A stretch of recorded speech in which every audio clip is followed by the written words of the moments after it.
வணக்கம் மக்களே, நம்ம இன்றைக்கி என்ன பார்க்க போகிறோம்னு பார்த்தீங்கன்னா, ஒரு ருசியான டேஸ்டியான வெங்காயம் பன்னீர் வச்ச ஒரு கிரேவி தான். ஒரு வித்தியாசமான கிரேவி.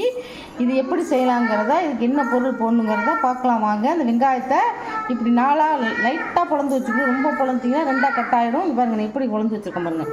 அடுத்து என்ன பண்ணலாங்கிறத பார்க்கலாம் வாங்க. பாருங்கள், இப்போ வெங்காயம் அரிஞ்சு வச்சுருக்கேன். அதுக்கு ஒரு கப் தயிர் ஊற்றுறேன். ஒரு கப் தயிரை ஊற்றி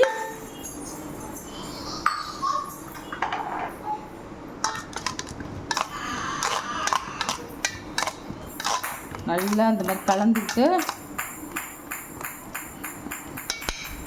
அடுத்து தேவையான உப்பு, அப்புறம் வேணா போட்டுக்கலாம்.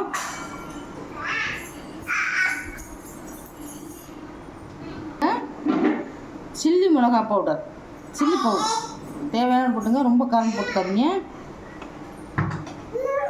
தேவையான மல்லிப்பூரம், மல்லித்தூள்,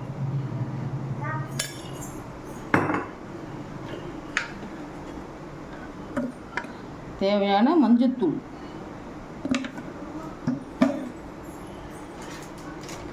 தேவையான கரம் மசாலா போட்டு இதெல்லாம் கலந்துடும் நல்லா.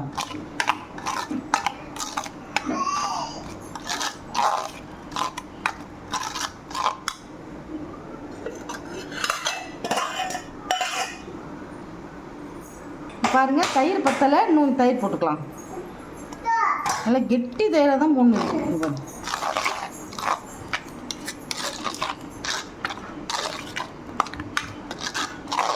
இந்த மாதிரி குட்டி குட்டி வெங்காயமாக வாங்கிக்கிங்க. பெரிய வெங்காயம் தான், சின்ன வெங்காயத்தில் செய்ய முடியாது. இந்த மாதிரி சின்ன வெங்காயமே இப்போ நிறையா கிடைக்கிது, நிறையா அடிக்கடி கிடைக்கிது. பல்லாரி வெங்காயம்லாம் பெருசாக அது செய்ய முடியாது. இந்த மாதிரி சின்ன சின்ன வெங்காயமாக வாங்கி அது நாளாக லைட்டாக பொழந்து இப்படியே கலந்து 10 நிமிஷம் மூடி வச்சுருவோம். அடுத்து இப்போ பாருங்கள், அடுத்து நம்ம வெங்காய பன்னீர் கிரேவி வைக்கிறதுக்கு ஒரு ஸ்பூன் சீரகம், ஒரு 15 பூண்டு, ஒரு இஞ்சி,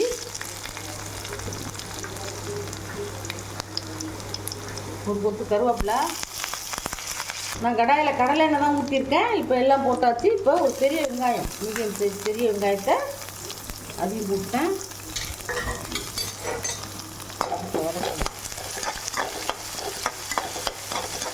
நல்லா வதக்கணும். ஒரு டிஷ்ஷு ஒரு மாதிரி வெங்காயம் வதக்கணும். எல்லாமே நம்ம சமையல் செய்கிறத விட நம்ம அந்த பக்குவம் தான். அப்படி செஞ்சால் தான் நமக்கு வந்து டேஸ்டியாக இருக்கும் சமையல். பாருங்கள், இது 2 டேபிள் ஸ்பூன் நான் கடலில் ஊற்றிடலாம். நீங்கள் நடுவில் கூட செய்யலாம். இது செக்கு எண்ணெய் தான். செக்கு எண்ணெய் வந்து எல்லாத்துக்குமே நல்லாயிருக்கும். செக்கு கடலை எண்ணெய் பார்த்தீங்கன்னா மீன் வறுத்தோம்னா அப்படி இருக்கும், அவ்வளோ டேஸ்ட்டாக. இப்போ பாருங்கள், நல்லா வதங்கிடுச்சு. இப்போது ஒரு மீடியம் சைஸ் தக்காளி போட்டு நல்லா வதக்கலாம். ஏற்கனவே நம்ம வந்து அந்த வெங்காயமும் தயிரெல்லாம் போட்டு வச்ச மசாலாவில் உப்பு போட்டிருக்கோம். இது வெங்காயம் தக்காளி வதக்க வேண்டி சும்மா கொஞ்சோண்டு கல் உப்பு போடுறோம். இப்போ அந்த வெங்காயத்தில் நம்ம தயிர், மிளகாத்தூள், மல்லித்தூள், மஞ்சத்தூள், கரம் மசாலா, உப்பு எல்லாமே போட்டு பெசரி நம்ம ஒரு 10 நிமிஷம் வச்சுருக்கோம்.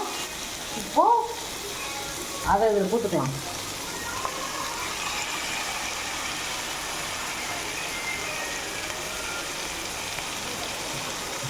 என்ன போட்டுருக்கோம்? தயிர், வெங்காயம், மஞ்சத்தூள், மிளகாத்தூள்,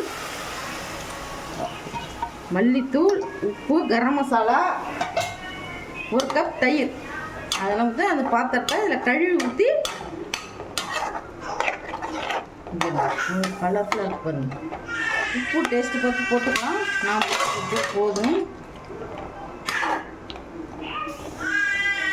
இதை 10 நிமிஷம் கொதிக்க விடுவோம், அப்புறம் பார்க்கலாம்.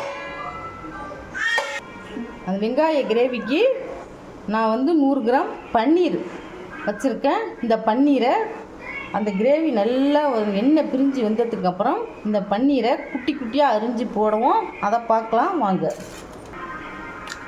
இப்படி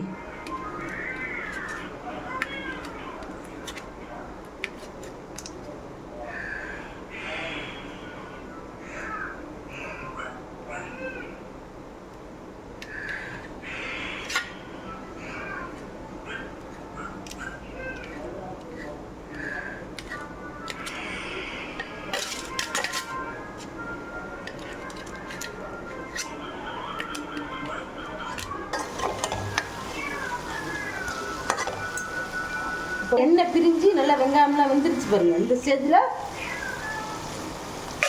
நம்ம கட் பண்ணி வச்சுருக்கிற பன்னீரை போட்டுடலாம்.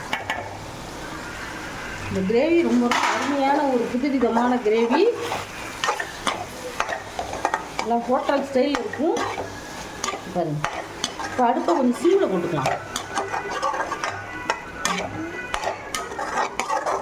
நல்லா அந்த பன்னீர்லாம் அந்த மசாலா நல்லா கோட்டா வர மாதிரி நல்லா அது கிளறி விட்டுருங்க.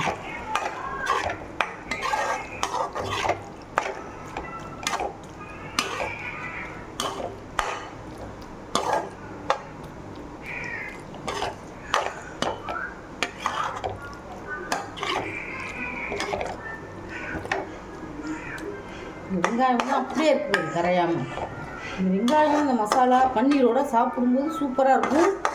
இது தயிர் சாதம், ரசம், சாம்பார், சப்பாத்தி எல்லாத்துக்கும் சூப்பராக இருக்கும். இப்போ பாருங்கள், வெங்காய பன்னீர் கிரேவி ரெடி. இதே மாதிரி நீங்களும் செஞ்சு அசத்துங்க. இந்த ரெசிபி உங்களுக்கு பிடிச்சிருக்கும்னு நினைக்கிறேன். பிடிச்சிருந்தா ஷேர் பண்ணுங்கள், லைக் பண்ணுங்கள், சப்ஸ்கிரைப் பண்ணுங்கள். நீங்கள் சப்ஸ்கிரைப் பண்ணி பார்த்தா தான் நாங்கள் போடுற இந்த மாதிரி புது புது வீடியோலாம் உங்களுக்கு வந்து சேரும். தேங்க்யூ, பாய்.